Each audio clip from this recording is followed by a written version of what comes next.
after I graduated from film school here in LA, I've talked to a lot of producers and handed them the script, but they told me, come back with your first feature, you seem very talented and interesting. But I wanted to do the first feature, here, it didn't happen. So I went back to Japan and then I guess asked a lot of producers, and I got denied maybe like 100 of them, but one said yes, which led me to direct a film called Tiger Mask. Tiger Mask was released last year, and also several Asian countries like Thailand, Taiwan, and Korea. We took very different approach from the original comic book series or animation because back then, when the original comic was released, the pro wrestling was actually really real fight.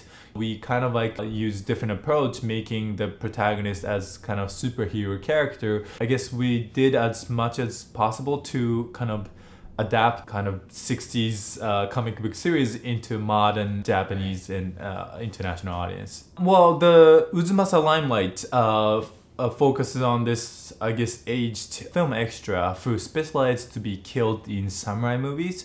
So there are no more samurai movies in modern Japanese cinema, maybe like 3 or 4 movies a year. But back then, when the protagonist started the movie business, in 1940s and 50s, there were about 400 movies a year, itself. There are a lot of more jobs to be just killed in that kind of samurai movies and TV drama because of the decline of samurai cinema. If you think of Western here, I think that kind of like a parallel line between the samurai movies and Westerns, when John Ford made Searchers and stuff. But these days, maybe you rarely watch Western movies in cinema.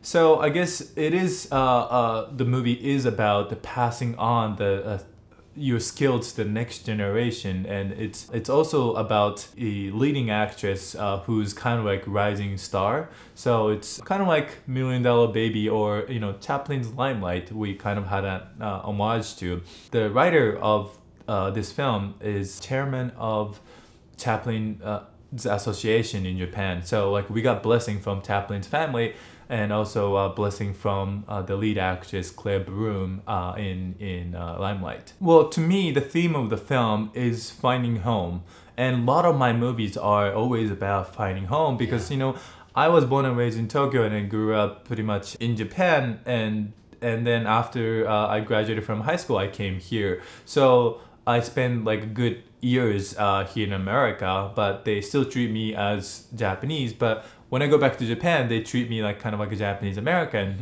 So I kind of lost home, I'm always in search for some place that I can belong to. And the protagonist in this film also lost his place in samurai movies. So he was looking for the place that he can belong to, or he was almost gonna give up when he found the actress. He wanted to pass on his skills to the next generation, hoping that the samurai movies will rise again. And this is based on a true story and a true person who has been doing this for like 55 years, and during his career he has been killed 50,000 times on screen.